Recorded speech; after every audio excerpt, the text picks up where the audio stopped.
I'm Allison Cooper, 34, and I'm a software engineer with a secret that only a few people know. My 15-year-old Toyota Corolla has been the subject of countless family jokes, especially from my younger brother Ryan. He works in finance and cares deeply about appearances. Last month, tensions about my embarrassing car reached a breaking point at our parents' anniversary party. What Ryan didn't know then was why I chose to live modestly despite my success. If you're enjoying this story so far, please hit that like button, subscribe to the channel, and let me know in the comments where you're watching from. I love connecting with all of you from around the world. Growing up in suburban Boston, our family was solidly middle class. My parents, James and Catherine Cooper, worked incredibly hard to give Ryan and me a comfortable life. Dad was an accountant who spent 40 years at the same firm, while Mom taught second grade at the local elementary school. They instilled in us the values of hard work, education, and living within your means. Money doesn't grow on trees, Dad would always say whenever we asked for something expensive. Even as children, Ryan and I were different. While I was pragmatic and studious, preferring to spend weekends reading books or tinkering with my computer, Ryan was social and status-conscious from a young age. He wanted the brand-name clothes his friends wore and worried about fitting in. I remember when he was 13, he begged our parents for a pair of $200 sneakers because everyone at school has them. Meanwhile, I was happy with my thrift store finds and library books. Our parents loved us both equally, but I sometimes noticed their eyes shining with extra pride when Ryan brought home popular friends or won student council elections. My achievements, math competitions, coding projects on a roll, earned quiet nods of approval. They were proud, but it wasn't the kind of success they could easily brag about at neighborhood barbecues. I discovered my passion for computers when I was 11 after Dad brought home our first family PC. While Ryan used it to play games, I wanted to know how it worked. By 14, I was teaching myself basic programming languages from library books. My high school guidance counselor recognized my aptitude and helped me apply for scholarships. I ended up attending our state university on a full academic scholarship, studying computer science. Ryan, on the other hand, was determined to attend Dartmouth, even though it meant our parents had to take out a second mortgage on their home. While I lived frugally in a shared apartment with 3 roommates, Ryan joined a fraternity and spent summers interning at prestigious firms in New York. After graduation, I took a job at a small but promising tech startup in Boston. The salary wasn't impressive, but I negotiated for equity instead, a decision that would later prove pivotal. I worked 60-hour weeks, learning everything I could while building my skills and reputation. Meanwhile, Ryan landed a position at a top investment bank in New York, immediately making twice my salary. At family gatherings, he'd talk about client dinners at Michelin-starred restaurants and the apartment he was renting in Manhattan. "Allison's still figuring things out," my mother would say apologetically when relatives asked about my more modest career path. I didn't bother explaining that I was actually advancing quickly or that I believed in the company's potential. I just smiled and passed the mashed potatoes. As the years passed, our different approaches to life became more pronounced. Ryan moved up quickly in the finance world, each promotion bringing a larger salary, a more expensive watch, and eventually, luxury cars. He dated women who matched his lifestyle, beautiful, polished, and equally focused on appearances. When he brought his girlfriend Summer to Christmas 3 years ago, she arrived wearing diamond earrings and carrying a handbag that cost more than my monthly rent. I continued working in tech, moving from that first startup, which was eventually acquired, turning my equity into my first significant windfall, to another promising company. I lived comfortably but modestly in a small townhouse I purchased in a developing neighborhood. I invested my money carefully rather than spending it on visible luxuries. When I did splurge, it was on things nobody in my family would see or understand the value of. Our family holidays followed a predictable pattern. Ryan would arrive last, making a grand entrance with stories about celebrities he'd met or exclusive events he'd attended. Summer would compliment our mother's home while subtly suggesting improvements. I'd help in the kitchen, listen to everyone's stories, and deflect questions about my dating life or career with vague answers. "Don't you want to move to a nicer area?" my mother would ask, concerned about my neighborhood. "You could afford better clothes with your job, couldn't you?" my father would wonder, not understanding why I wore the same sweater year after year. I never explained that my net worth was growing steadily or that I preferred to allocate my resources differently. It was easier to be underestimated, to fly under the radar while making decisions that felt right to me. Besides, I'd long ago accepted that Ryan would always be the family star, and that was fine with me. I loved my brother despite his flaws, and I understood that his need for external validation came from a place of insecurity I didn't share. What I didn't realize was how much my choices, particularly my car, had become a source of genuine embarrassment for him. That realization was about to hit home in a way neither of us expected. My 2008 Toyota Corolla isn't much to look at. The silver paint has dulled over the years, there's a small dent in the passenger door from a supermarket parking lot incident, and the fabric seats have seen better days. But mechanically, it's sound. I've maintained it meticulously, never missing an oil change or scheduled service. With 187,000 miles on the odometer, it still runs perfectly and gets excellent gas mileage. I bought it used when I landed my first job out of college. Back then, it was already 7 years old but in good condition. I paid cash $12,000 that represented most of my savings at the time. Every month that I didn't have a car payment felt like a victory, especially when I was putting every spare dollar into investments and building my emergency fund. As the years passed and my financial situation improved dramatically, friends and colleagues occasionally asked why I didn't upgrade. The reasons were simple. The car was paid off, inexpensive to maintain, and reliable. I also had environmental concerns about the waste of perfectly good vehicles being discarded for newer models. Besides, driving an unassuming car had unexpected benefits. No one tried to break into it, parking lot dings didn't cause stress, and I never worried about where I parked it.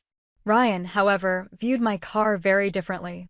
His automotive journey began with a BMW 3 Series the moment he received his first substantial bonus. 2 years later, he upgraded to a Mercedes S-Class, and most recently, he'd acquired a Porsche 911. Each vehicle was more expensive than the last, and each became part of his carefully cultivated image. When Ryan visited Boston, he insisted on driving whenever we went anywhere together. "Let's take my car," he'd say, dangling his keys before I could even offer mine. At family gatherings, he'd park prominently in the driveway while I tucked my Toyota discreetly along the street. The comments started subtly. "Don't you think it's time for something new, Allison?" my father would ask, eyeing my car with concern. "I know someone who could give you a great deal on a lease," Ryan would offer, not for the first time. "You must be doing well enough now to afford at least a new Honda," my mother would suggest. I'd smile and change the subject, not wanting to explain my financial philosophy or reveal how well I was actually doing. It seemed easier that way. Ryan's girlfriend Summer joined the chorus after they'd been dating for a year. "I would just die if I had to drive something so basic," she said during one family dinner, her voice dripping with pity that wasn't entirely sincere. Ryan nodded in agreement. "Image matters in the business world, Ali. People judge you by these things whether you like it or not." I took a sip of wine and said nothing, though inside I was thinking about the difference between assets and liabilities, and how Ryan's expensive cars lost thousands in value the moment he drove them off the lot. The situation escalated last Thanksgiving. After dinner at an upscale restaurant Ryan had selected and insisted on paying for, my car wouldn't start. The battery had died, an easy fix, but not at 9 o'clock on a holiday evening. Ryan was visibly mortified as other diners exited the restaurant, passing by where he stood in his tailored suit next to my stranded Toyota. He quickly ushered Summer into his Porsche. "I'll drive you home," he said to me, his voice tight.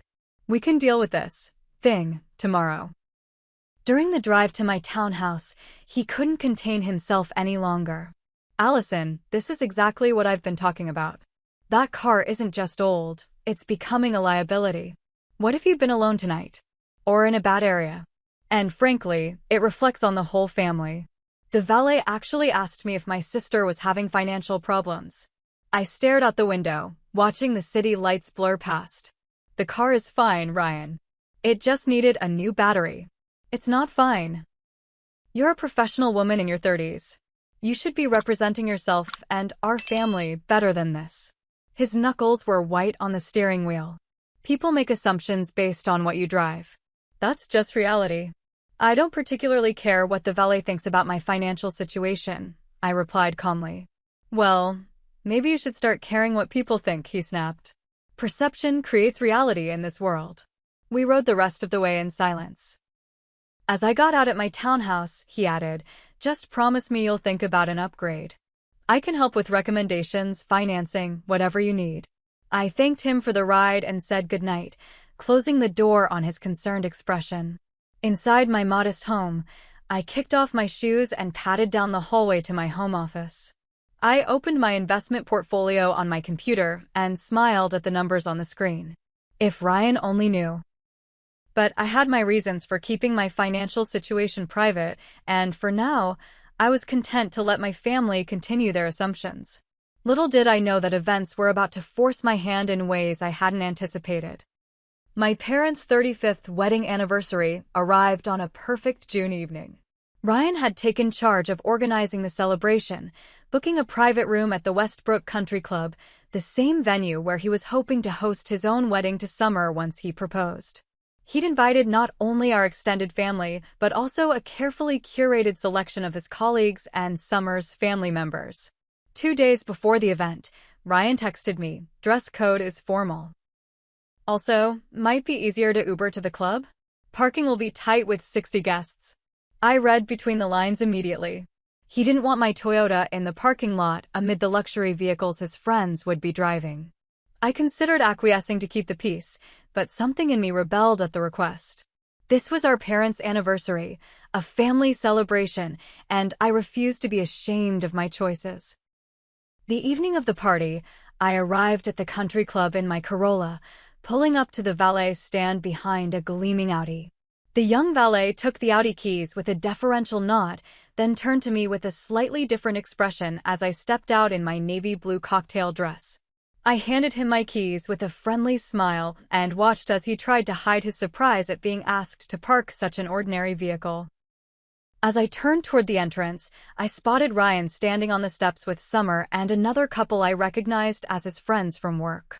He was mid-conversation when he noticed my car being driven away by the valet. The smile froze on his face. You made it, he said as I approached, kissing my cheek stiffly. I thought you might use a rideshare. The Toyota's running fine, I replied cheerfully, nodding hello to the others. Ryan pulled me aside as Summer engaged the other couple in conversation. I specifically suggested you not bring that car, he hissed under his breath. It's transportation, Ryan. It gets me from point A to point B safely. His face flushed with anger.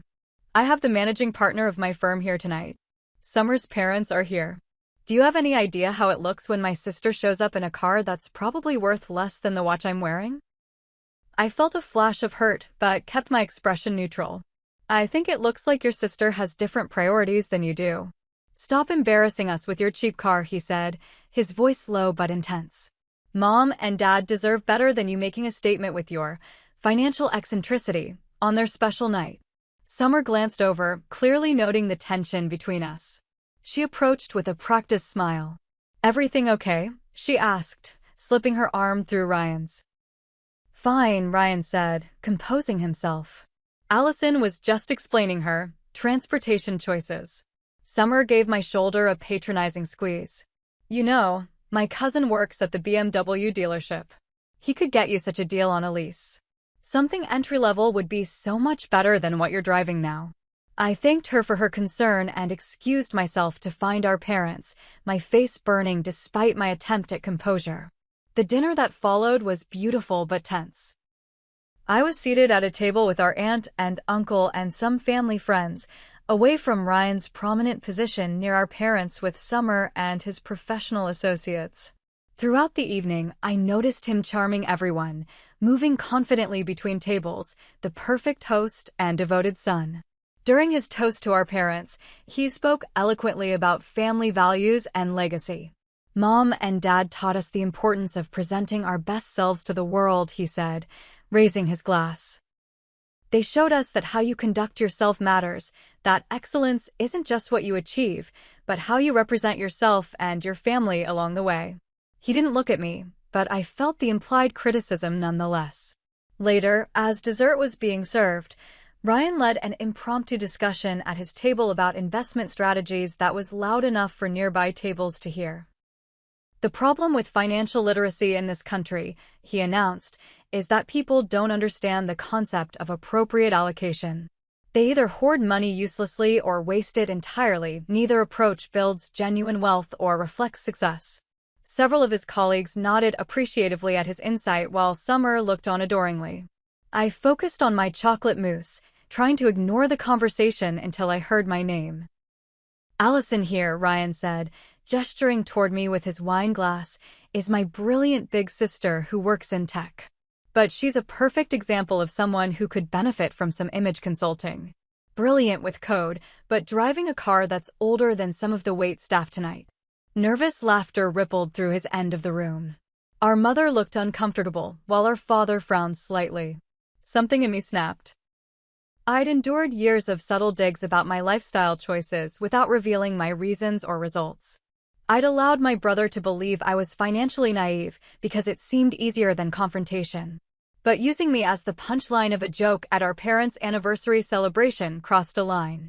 I set down my dessert spoon carefully. Not everyone measures success the same way, Ryan, I said, my voice carrying clearly across the suddenly quiet room. Some of us prefer substance over show. Now if you'll excuse me, I think I'll get some air. I stood and walked calmly from the room, feeling dozens of eyes on my back. Outside on the terrace, I took deep breaths of the warm summer air, trying to steady my emotions. I wasn't angry at Ryan, not really. I was sad about the distance between us, how little he actually knew me despite being my brother. Our mother found me there 10 minutes later. Ryan didn't mean anything by it, she said, her automatic defense of my brother as predictable as it was well-intentioned. I know, Mom, I replied, giving her a reassuring smile. Enjoy your party. This is your night, not about Ryan and me. I stayed another hour, making pleasant conversation and helping my parents open their anniversary gifts. When I said my goodbyes, Ryan was deep in conversation with Summer's father and barely acknowledged my departure. Driving home alone in my Toyota, the tears I'd been holding back finally came. I wasn't crying because I felt judged, I was crying because the people who should have known me best had such a fundamentally wrong impression of who I was and what I valued. And I wasn't sure if I was ready to correct them, or if it would even matter if I did. 2 weeks after the anniversary party, my phone rang early on a Tuesday morning. I was already at my desk in my home office, coffee in hand, responding to emails from our development team on the East Coast. Allison. Ryan's voice sounded stressed. I need a favor. Good morning to you too, I replied, surprised to hear from him after how we'd left things. Sorry, yes, good morning. He cleared his throat. Look, I'm in a bind. My car won't start, something electrical, and the dealership can't send a tow truck until this afternoon. I have a critical meeting with potential investors at 11, and I can't reschedule. Could you possibly give me a ride? I know it's last minute, and things have been tense between us, but I'm desperate. I checked the time. It was just after 7. Where's Summer? She left for New York yesterday, Fashion Week events. The stress in his voice was evident. I wouldn't ask if I had any other option, believe me. Despite our recent friction, he was still my brother. Text me your address. I'll be there in 30 minutes. Ryan lived in a luxury apartment building in Back Bay, about 20 minutes from my place in Cambridge. I pulled up to the gleaming high-rise at 7:45 and texted him that I was outside. He emerged promptly, looking immaculate in a charcoal suit and blue tie, carrying a leather portfolio. His expression as he approached my car was a mixture of gratitude and discomfort. Thanks for doing this, he said, folding his tall frame into the passenger seat of my Corolla. I owe you one. No problem. I merged back into traffic. Where's this meeting? Seaport District. the new waterline building. He checked his watch. We have plenty of time. We drove in awkward silence for several minutes. Ryan fidgeted with his cufflinks, clearly uncomfortable in my modest vehicle. Your check engine light is on, he finally said, gesturing to the dashboard. It's been on for 2 years. Mechanic says it's just a sensor issue. He sighed. You know, that's exactly the kind of thing that, let's not start this again, I interrupted. It's too early, and I'm doing you a favor. Ryan held up his hands in surrender. You're right. Sorry. Another minute of silence passed. We haven't really talked since Mom and Dad's anniversary. Not much to say. You made your feelings about my car and lifestyle pretty clear. He had the grace to look slightly embarrassed. I may have been a bit harsh. It's just frustrating to see you settling for less than you deserve. I took a deep breath, considering my options. For years, I'd kept my financial situation private, not out of shame, but because I valued my privacy and didn't want my wealth to change how people, especially family, treated me. But maybe it was time for Ryan to understand there was more to my story than he assumed. I need to make a quick stop before your meeting, I said, changing lanes. Ryan checked his watch again, frowning. We have time, but make it quick? It'll be worth it. I need to pick up some paperwork from my storage unit. 20 minutes later, we pulled into an industrial area in South Boston. Ryan's impatience was visible as I punched a code into a keypad at a large metal gate. This doesn't look like a regular storage facility, he remarked as the gate swung open. It's not, I replied, driving through and approaching what looked like a row of high-end garage units. I stopped in front of one with the number 17 on the door, cut the engine, and got out of the car. Ryan reluctantly followed. Allison, I appreciate whatever this is, but I have a meeting. This will just take a minute, I assured him, entering another code on the garage door keypad. The large door began to rise slowly, revealing the space within. Ryan's sentence died in his throat as light gradually illuminated the contents of the climate-controlled garage. His eyes widened, and his mouth actually fell open as he took in the sight before him. Parked in perfect formation were 5 automobiles, each one immaculately maintained. On the far left sat a pristine classic 1967 Shelby Mustang GT500 in Highland Green. Next to it, a rare 1970 Plymouth Hemi-Cuda convertible in lemon twist yellow gleamed under the lights. The center position was occupied by a 2005 Ford GT in iconic Gulf racing colors, powder blue, with a striking orange stripe. Beside that stood a vintage Porsche 911 Carrera in Guards red. And completing the collection was a brand-new Tesla Model S plaid in midnight silver. Ryan stood frozen, his eyes moving from car to car in disbelief. When he finally found his voice, all he could manage was a strangled, "What? How?" I leaned against the door frame, allowing myself a small moment of satisfaction at his shock. I've been investing in collector cars for about 8 years now, I explained calmly. The Mustang was my first significant purchase. It's tripled in value since then. The Cuda is the rarest. They only made 14 convertibles with the Hemi engine in 1970. The Ford GT has the lowest mileage of any 2005 model on the market. The Porsche is actually the most affordable in the collection, but it's appreciated steadily. And the Tesla is just for fun. I wanted to see what all the hype was about. Ryan walked slowly into the garage, approaching the Mustang with reverence. This collection, it must be worth just over $4 million at current market valuations, I finished for him. Though the Cuda might bring more at auction, the market for vintage Mopars has been hot lately. He turned to me, his expression a complex mixture of confusion, shock, and the dawning of a new respect. Why do you drive that Toyota then? He asked, gesturing vaguely toward my Corolla parked outside. I smiled. Because it's practical. It gets me where I need to go without drawing attention. It costs almost nothing to maintain. And most importantly, it's transportation, not an investment. I ran my hand along the Ford GT's sleek fender. These, on the other hand, are appreciating assets. They gain value while sitting right here, protected and maintained. Ryan's financial brain seemed to be finally computing what I was saying. You're treating cars as investment vehicles rather than status symbols. Exactly. The Toyota depreciates, but it does so minimally because I bought it used. Meanwhile, this collection has averaged a 14% annual return, better than most of my stock investments. He shook his head slowly, still processing. But you could drive one of these. The Tesla at least. I could, I agreed. But then I'd have to worry about door dings, parking lot scratches, break-ins. Plus, the Corolla is my privacy shield. No one looks twice at a woman in a Toyota, which is exactly how I prefer it. Ryan was quiet for a long moment, studying me with new eyes. There's more to this than just cars, isn't there? I nodded, reaching for my phone. Let's get to your meeting. I'll show you the rest on the way. As we drove toward the Seaport District, I pulled my tablet from my bag at a stoplight and handed it to Ryan. Open the folder called Portfolio Summary, I instructed. Ryan navigated to the file, still seeming dazed from the revelation of my car collection.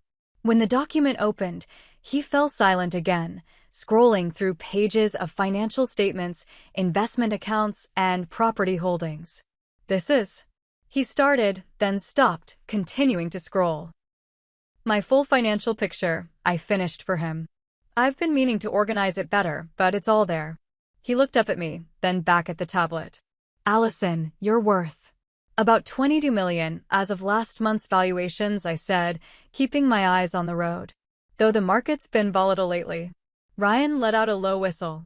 How? Your job is good, but this is. My job pays well, but you're right, my salary alone doesn't explain this. I changed lanes smoothly. Remember that first tech startup I joined out of college? The one Mom and Dad thought was a risky choice. He nodded. I negotiated for equity instead of a higher salary. When they were acquired 3 years later, my shares were worth just over $1 million. I invested most of it in the second startup, where I was one of the first 10 employees. When they went public, that turned into about $6 million. You never said anything, Ryan said quietly. What was I supposed to say? Pass the potatoes, and by the way, I'm a multi-millionaire. I shrugged. I reinvested nearly everything. The classic car collection, yes, but also commercial real estate, index funds, and angel investments in women-led tech companies. We stopped at another light, and I turned to look at him directly. I don't live modestly because I have to, Ryan. I live modestly because I choose to. My townhouse is paid for. I have no debt. My Toyota gets me where I need to go without maintenance headaches. The rest of my money works for me and for causes I believe in. As the light turned green, I continued driving. Ryan was silent, still scrolling through my financial records.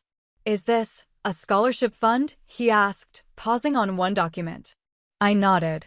I fund STEM scholarships for girls from low-income backgrounds. 15 full rides at the moment, with plans to expand to 25 next year. You're doing this anonymously, he noted, reading the details. I don't need recognition for it. I just want those girls to have the opportunities one had. We were getting closer to his meeting location. Ryan put down the tablet and stared out the window, clearly processing everything I'd shared. I've been such an ass, he finally said. You didn't know, I replied. That's not an excuse. I judged you. I made assumptions based on superficial things. I actually lectured you about financial literacy when you're clearly. He gestured at the tablet. When you've clearly mastered it far better than I have. I pulled up to the curb half a block from his meeting location. We all have different values and priorities, Ryan. You're not wrong to want nice things or to care about your image. That's important in your world.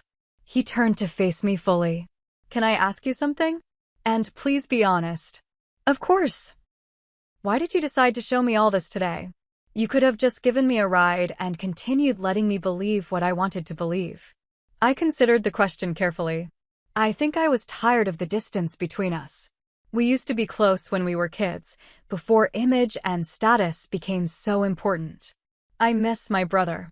Ryan looked down at his hands. The truth is, I'm not doing nearly as well as I pretend to be. This surprised me. What do you mean? The Porsche? It's leased, and I can barely afford the payments. The apartment has a great address, but I'm stretched thin every month.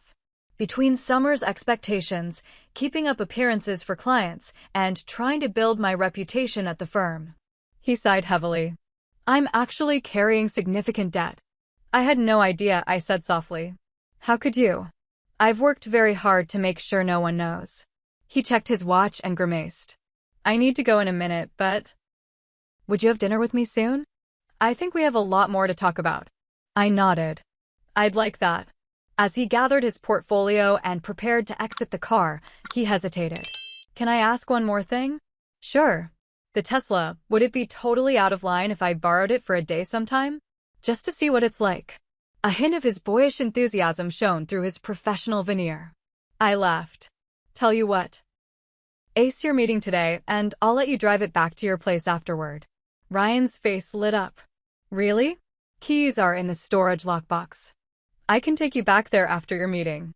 For the first time in years, I saw a genuine smile spread across my brother's face, not the polished, confident smile he showed the world, but the real, joyful grin I remembered from our childhood.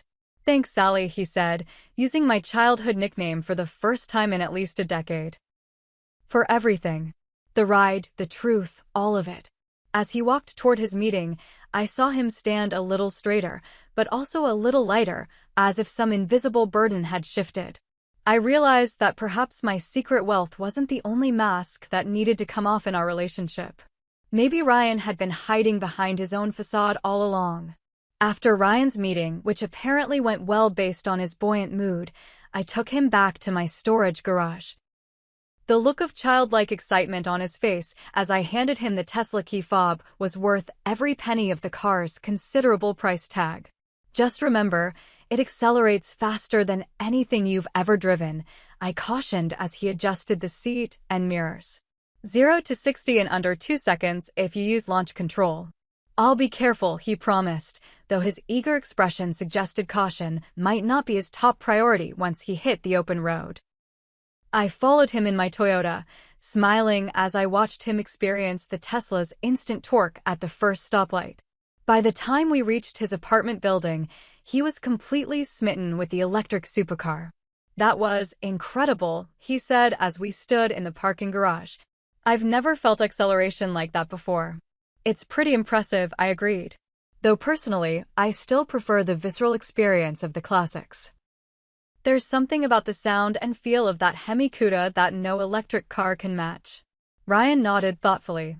I think I understand a little better now why you keep the Corolla for daily driving. These cars aren't just transportation, they're experiences, investments, passions. Exactly. I smiled. The Toyota is just a tool, like a reliable washing machine. These other cars fulfill different purposes entirely. Before I called a rideshare back to my car, Ryan suggested we grab coffee at a small cafe near his building. It was the first time in years we'd sat down together without the pretense of a family obligation or special occasion. I've been thinking a lot about what you said earlier, he began after we'd ordered. About how you live modestly by choice rather than necessity. It works for me, I said. But everyone's different. The thing is, he continued, I'm realizing that my choices haven't been making me happy. I'm stressed all the time about money, even though I make a good salary. The pressure to maintain appearances is exhausting. I listened as Ryan opened up about the competitive culture at his firm, where status symbols were practically required equipment.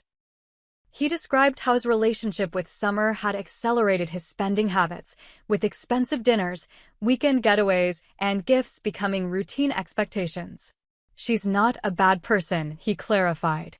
She just grew up in a world where these things are normal. Her father buys her mother a new luxury car every 2 years. Their vacation home in the Hamptons is bigger than our parents' house. Have you talked to her about your financial concerns?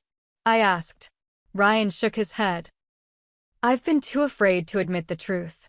What if she sees me differently? If her feelings change based on your bank account, isn't that something you'd want to know? He looked down at his coffee. Maybe that's what I'm afraid of finding out. Over the next few weeks, Ryan and I began rebuilding our relationship through regular dinners and honest conversations. I shared more details about my investment strategies and philanthropic work, while he gradually revealed the extent of his financial struggles and the pressure he felt to project success. During one of these dinners, Ryan announced he had made a decision. I'm selling the Porsche, he said. It's the most expensive item in my monthly budget, and honestly, I'm tired of worrying about door dings and parking it on the street. What will you drive instead? I asked. I was hoping you might help me find something reasonable, he replied. Something reliable but not flashy. Maybe a couple years old to avoid the worst depreciation. I couldn't help but smile at how much his perspective had shifted. I think I can help with that. True to his word, Ryan sold the Porsche the following week and used the proceeds to pay down his credit card debt. We spent a Saturday visiting used car dealerships, eventually finding a 3-year-old Audi A4 with low mileage at a fair price. It was still a nice car, but far more practical than his previous vehicle. Summer hates it, he admitted when we met for lunch the next week. She says it looks like a car my dad would drive. How do you feel about it? I asked. Relieved, he answered honestly. Every time I make a payment, I know I'm not just throwing money away on depreciation and interest.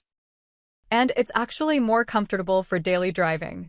The most surprising transformation came a month later when Ryan called to tell me he and Summer had broken up. What happened? I asked, concerned about how defeated he sounded. I finally had the conversation about finances, he explained. I told her I wanted to live more within my means, pay down debt, and build actual wealth rather than just the appearance of it. She said if I was having a midlife crisis at 32, I should talk to a therapist, not expect her to downgrade her lifestyle. Though Ryan was hurting, I sensed this breakup might ultimately be healthy for him. Over the next few months, he continued making changes, moving to a smaller apartment in a less prestigious, but still pleasant neighborhood, bringing lunch to work instead of dining out daily, and even opening his first investment account beyond his company's 401k. The real test came at Thanksgiving when our extended family gathered at our parents' home. Ryan arrived in his Audi, dressed in a sweater and slacks rather than his usual designer suit.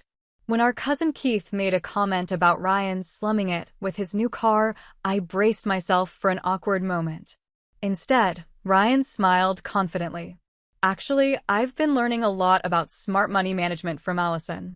Turns out my big sister is something of a financial genius. Our mother looked surprised. Allison? But she still drives that old Toyota. Exactly, Ryan replied. She understands something I'm just figuring out, that true wealth isn't about showing off, it's about security and freedom. The conversation shifted as our relatives peppered us with questions. With a glance at me for permission, Ryan shared a simplified version of my success story, careful to keep specific numbers private, but making it clear that my modest lifestyle was a choice backed by substantial financial security. Our parents were stunned. Why didn't you ever tell us, Allison? My mother asked, looking slightly hurt. I didn't want to be treated differently, I explained. And honestly, it just never seemed like the right time to announce it. As the holiday progressed, I noticed subtle shifts in how our family interacted with both of us. There was new respect in how they addressed me, and less pressure on Ryan to perform as the family success story. For the first time in years, we were just brother and sister again, without the weight of misunderstandings and assumptions between us. After dinner, Ryan and I escaped the family chaos for a quiet moment on the back porch. Thank you, he said simply. For what? For showing me there's another way to live. For not judging me when I was being an insufferable snob. He smiled ruefully. For giving me a chance to know the real you, even when I probably didn't deserve it. I bumped his shoulder with mine, the way I used to when we were kids. That's what siblings are for. Keeping each other humble and picking each other up when needed. I've been thinking, he said after a moment. Maybe I could help with your scholarship program? I'm not in your financial league, but I could mentor some of the girls, help with networking, that kind of thing. The offer touched me deeply. They'd be lucky to have you. Despite your recent identity crisis, you're still pretty impressive, little brother. He laughed, and in that moment, it felt like we'd recovered something precious that had been lost for too long. 6 months after my brother discovered my secret garage, we gathered at my townhouse for a small dinner party. I'd finally decided to move to a slightly larger home, not for show, but because I wanted more space for a home office and guest room. Ryan was helping me celebrate. He arrived early to help with preparations, pulling into my driveway in his Audi, which now sported a small dent in the rear bumper that he hadn't bothered to fix. "It's a car, not a status symbol," he'd explained when I asked about it. "Battle scars are part of life." As he helped me arrange appetizers, he shared his latest news. "Summer got engaged last week. To Keith Wellington from Blackstone Group. Are you okay with that?" I asked carefully. Ryan considered the question. "Honestly? Yes. She'll get the lifestyle she wants, and I've realized we were fundamentally mismatched in our values." He arranged cucumber slices on a platter with surprising precision. "I'm dating someone new, actually. She's a public defender. Brilliant, passionate about her work, and completely unimpressed by material things." "She sounds wonderful," I said sincerely. "I'd like to meet her." "You will. She's coming tonight." He glanced at his watch. "She'll be here in about an hour." She had a case wrap up late. Our parents arrived next, followed by a few close friends. Ryan's new girlfriend Jessica joined us later, apologizing for her delay but lighting up the room with her warm personality and quick wit. I liked her immediately. Over dinner, the conversation flowed easily, touching on everything from politics to travel plans. When my father mentioned my upcoming move, Jessica asked about my current place. "I love this neighborhood," she said. "The community garden 2 blocks over is amazing." "You'll have to come see the new place once I'm settled," I offered. "It's not far from here, just a bit more space." "And she's finally getting a garage," Ryan added with a meaningful smile. "Speaking of which," I said, "I have something to show everyone after dinner." When we'd finished our meal and cleared the dishes, I led my guests to my computer, where I had a presentation ready. On the screen was an image of the newest addition to my car collection. A 1963 Jaguar E-Type Roadster in British racing green. It just completed a full restoration, I explained as my friends and family admired the classic car. The previous owner spent 3 years getting every detail perfect. "It's gorgeous," my mother said, surprising me. She'd never shown much interest in cars before. The E-Type was called the most beautiful car ever made by Enzo Ferrari himself, my father added, equally surprisingly. I had a model of one as a boy. As I clicked through photos detailing the car's immaculate engine bay and hand-stitched leather interior, I caught Ryan watching me with a smile. "What?" I asked during a lull in the conversation. "I was just thinking about how things change," he said. "A year ago, I was giving you grief about your Toyota, completely clueless about your collection. Now here we are, with Mom and Dad discussing the merits of inline-six engines."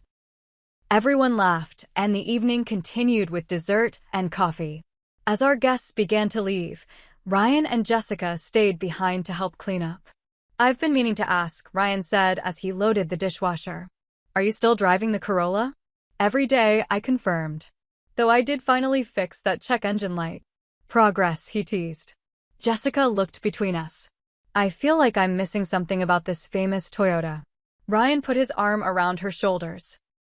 "My sister taught me one of the most important lessons of my life with that car." "Want to tell her, or should I?" I leaned against the counter, considering how to summarize what we'd both learned. "I think it comes down to this. Appearances rarely tell the whole story. Success has as many definitions as there are people seeking it. And authenticity matters more than approval." Also, Ryan added, "Sometimes people need to see your garage, metaphorically speaking, before they truly see you." Jessica nodded thoughtfully. "I deal with that every day in court. The assumptions people make based on appearances, the stories we tell ourselves about others without knowing their full truth." After they left, I stood in my kitchen, reflecting on the journey of the past year. My relationship with Ryan had healed in ways I never expected. My parents now understood me better, even if they still occasionally suggested I could enjoy my success a little more. And I had become more open about my financial situation with those closest to me, finding that authentic connections were possible even with the potential complications of wealth. The next morning, I backed my trusty Toyota out of the driveway, heading to a meeting with the young women in my scholarship program. The car was as reliable and unassuming as ever, but now it represented something different to me. Not just practicality, but a reminder of how easy it is to misjudge others and be misjudged. As I drove, I thought about Ryan's journey from status-obsessed to thoughtfully balanced, and my own journey from privacy to selective openness. We had both grown, finding our way to more authentic versions of ourselves and a deeper understanding of what truly matters. What about you? How do you define success in your own life? Is it about what you own, what others see, or something less visible but more meaningful? I'd love to hear your thoughts in the comments below. And if this story resonated with you, please hit that like button and subscribe to hear more reflections on life, relationships, and the unexpected lessons we learn along the way. Thank you for joining me on this journey, and remember, sometimes the most valuable things we own aren't things at all, but the connections and understanding we build with those around us.